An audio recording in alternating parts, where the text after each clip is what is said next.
జగన్మోహన్ రెడ్డి ముఖ్యమంత్రిగా ఉన్న సమయంలో జగన్మోహన్ రెడ్డి సొంత భజన కోసం 500 కోట్ల రూపాయల ప్రజాధనాన్ని వెచ్చించారని, డిజిటల్ కార్పొరేషన్ని కాస్త జగన్మోహన్ రెడ్డికి డబ్బా కొట్టేటువంటి కార్పొరేషన్గా జగన్మోహన్ రెడ్డి మార్చేశారు అంటూ కొన్ని వార్తలు ఇప్పుడు సోషల్ మీడియా వేదికగా చక్కర్లు కొడుతున్న నేపథ్యంలో ఈ అంశం మీద మనం విశ్లేషణ చేసుకునేటువంటి ప్రయత్నం చేద్దాం. ప్రస్తుతం మనతో పాటు ఉన్నారు ప్రముఖ రాజకీయ విశ్లేషకులు, ప్రముఖ సీనియర్ జర్నలిస్ట్ సిఎస్ రావు గారు. ఆయనతో మాట్లాడదాం. Sir, hi sir. Hello. Jaganmohan Reddy ముఖ్యమంత్రిగా ఉన్నప్పుడు జగన్మోహన్ రెడ్డి తన సొంత డబ్బా తాను కొట్టించుకునేందుకు ప్రజాధనాన్ని 500 కోట్లకు పైగా వెచ్చించాడని, డిజిటల్ కార్పొరేషన్ని ఆయనకి డబ్బా కొట్టేటువంటి కార్పొరేషన్గా జగన్మోహన్ రెడ్డి మార్చారు అనేటువంటి ఆరోపణలు జగన్మోహన్ రెడ్డి మీద వస్తూ ఉన్నాయి. దీని మీద మీ విశ్లేషణ ఏంటి సార్?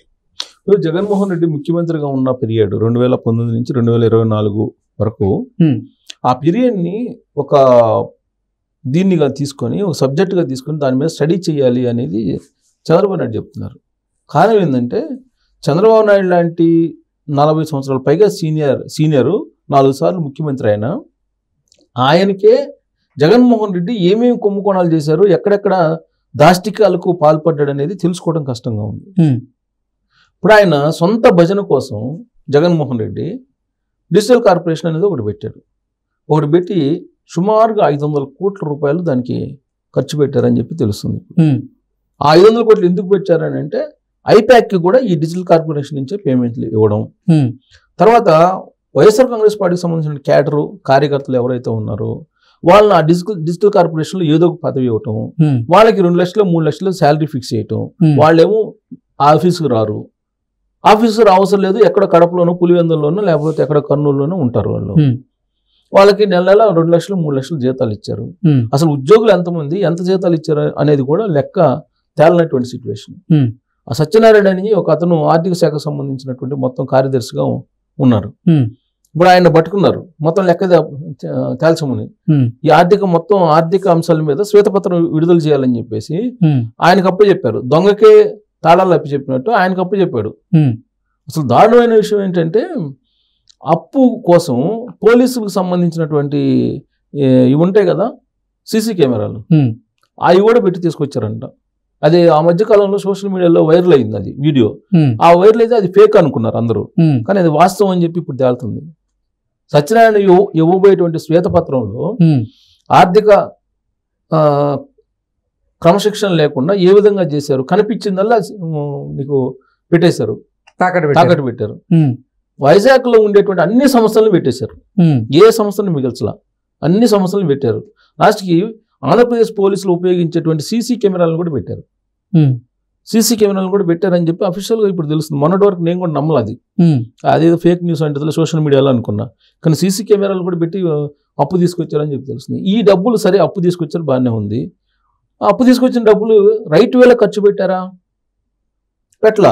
దేనికి ఖర్చు పెట్టారంటే, ఇదిగో జగన్మోహన్ రెడ్డి భజన కార్పొరేషన్ ఒకటి, ఆ డిజిటల్ కార్పొరేషన్ కాస్త జగన్మోహన్ రెడ్డి భజన కార్పొరేషన్గా చేసి దాంట్లో కొన్ని 100 మందిని తీసుకొని వైఎస్ఆర్ కాంగ్రెస్ పార్టీ కార్యకర్తలని, విజయం రికమెండ్ చేసిన వాళ్ళని, భారతీ రెడ్డి రికమెండ్ చేసిన వాళ్ళని, అవినాష్ రెడ్డి రికమెండ్ చేసిన వాళ్ళని, ఇట్లా ఆ కోటరీలో సజ్జల రామకృష్ణ రెడ్డి రికమెండ్ చేసిన వాళ్ళని, విజయసాయి రెడ్డి రికమెండ్ చేసిన వాళ్ళని, లేదంటే పెద్దిరెడ్డి రికమెండ్ చేసిన వాళ్ళని, వైవి సుబ్బారెడ్డి రికమెండ్ చేసిన వాళ్ళని, వీళ్ళని డిజిటల్ కార్పొరేషన్ పూల్ చేశారు.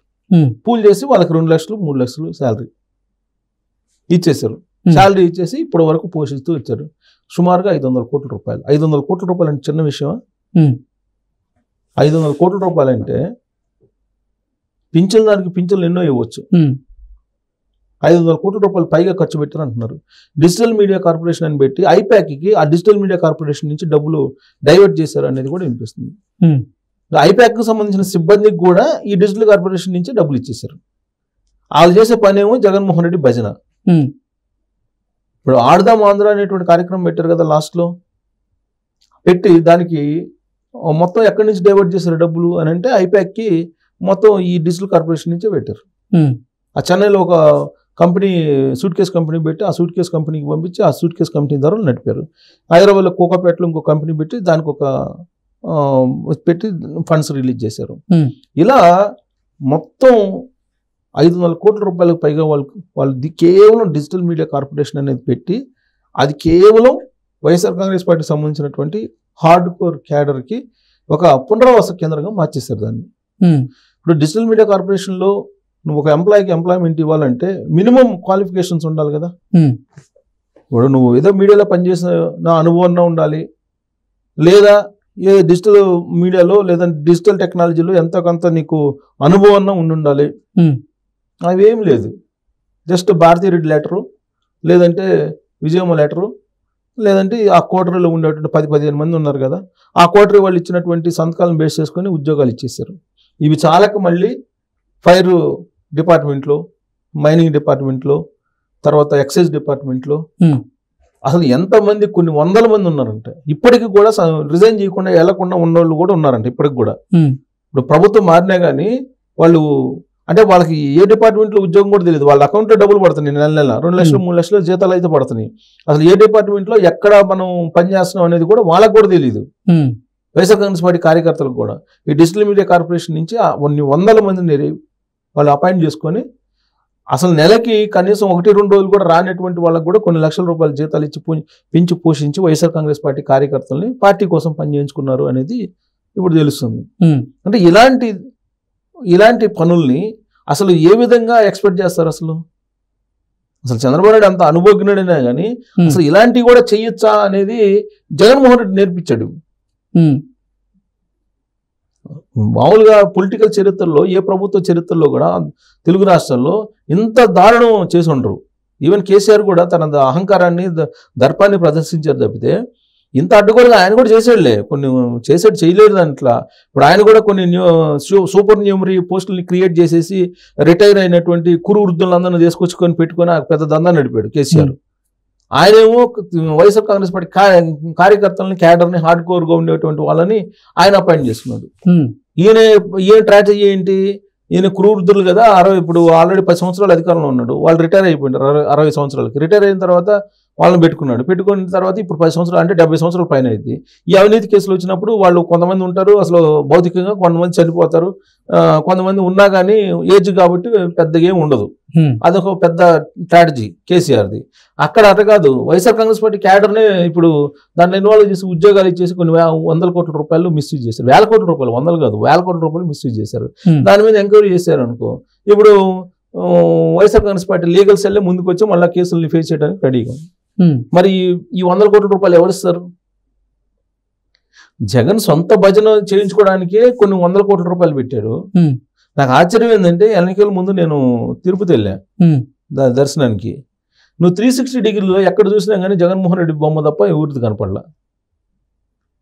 జగన్మోహన్ రెడ్డి బొమ్మే, సిద్ధం, అవే కనపడ్డాయి. ఆ రోజు అనుకున్నా విపరీత కాలే వినాశక కాలే విపరీత బుద్ధి అని సామెత చెబుతారు పెద్దలు. అనుకున్నా, ఆ రోజు అనుకున్నా, అదే జరిగింది. ఇప్పుడు ఈ విధంగా ఉద్యోగాలు డిజిటల్ కార్పొరేషన్లో పెట్టుకొని, ఇప్పుడు వాళ్ళు ఒకవేళ డిజిటల్ కార్పొరేషన్ పెట్టారనుకో, డిజిటల్ కార్పొరేషన్ ఉంది, దానికి ఏదైనా పబ్లిక్ అవేర్నెస్ కల్పించేలాగా ప్రభుత్వ కార్యక్రమాలు వాటిని ప్రచారం చేయాలి. జగన్మోహన్ రెడ్డి భజన చేసేది, జగన్మోహన్ రెడ్డి భజన కోసం వాళ్ళు పెట్టుకున్నారు. వాళ్ళు పెట్టుకుని జగన్మోహన్ రెడ్డి భజన చేయడం మొదలుపెట్టారు. ఆ భజన చేసినందుకు ఆఫీసుకు పోకుండా వాళ్ళకి జీతాలు లక్షల్లో ఇచ్చి పెంచి పోషించారు. మరి దీన్ని ఏం చేయాలి చంద్రబాబు నాయుడు? ఆయనకే అర్థం కావట్లేదు. ఇప్పుడు అసలు ఎక్కడెక్కడ ఎంతమంది ఉద్యోగస్తుల్ని అపాయింట్ చేశాడో జగన్మోహన్ రెడ్డి తెలియనటువంటి పరిస్థితి ఉంది. ఇప్పటికీ కూడా కొన్ని సంస్థలు, కొన్ని ఆర్గనైజేషన్లో కొనసాగుతున్నారు వాళ్ళు. ఇప్పుడు కనీసం ఎవరిని ఎక్కడ అపాయింట్ చేశారు, వాళ్ళని ఎక్కడ తీసేయాలనేది కూడా తెలియట్లా. ఇప్పుడు ఉద్యోగులు అంటే దానికి ఏపీపీఎస్సీ తరఫు నుంచో ఏదో ఉంటుంది, దానికి ఒక సిస్టమ్ ఉంటుంది కదా, ఆ సిస్టమ్ ఏమి లేకుండా జాయిన్ చేసేసుకున్నారు. వాళ్ళందరినీ తొలగించే పరిస్థితి, వాళ్ళ కయాలు ఇండివిజువల్గా తొలగిపోతే వేరు, ఇంకా కొనసాగుతున్నారు అని అంటే ఇప్పుడు వాళ్ళల్లో ఎంతమంది ఉన్నారో వాస్తవంగా అదంత పెద్ద స్క్రూటినీ చేస్తే కానీ ఇదంతా బయటపడదు.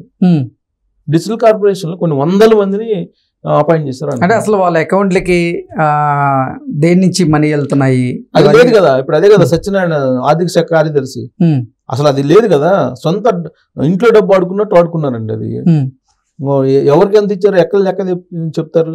కాకు కూడా ఇవ్వలేదంట రిపోర్ట్స్. ఇవాళ వచ్చిన మీడియాలో న్యూస్, కాకు కూడా రిపోర్ట్ ఇవ్వలేదంట వాళ్ళు సరిగ్గా. ఇంకెవరు చెప్తారు? ఆ సొంత జేబులో డబ్బులు లాగా వాడేసుకున్నారు జనం డబ్బు. ట్రెజరీ రాకుండా ట్రెజరీ పక్క నుంచి తీసుకెళ్లిపోతున్నారు కదా వాళ్ళు. కాబట్టి ఎవరికి ఎంత ఇచ్చింది ఇవన్నీ తెలుసుకోవాలంటే చంద్రబాబు నాయుడుకి 5 సంవత్సరాలు పట్టేటట్టుంది.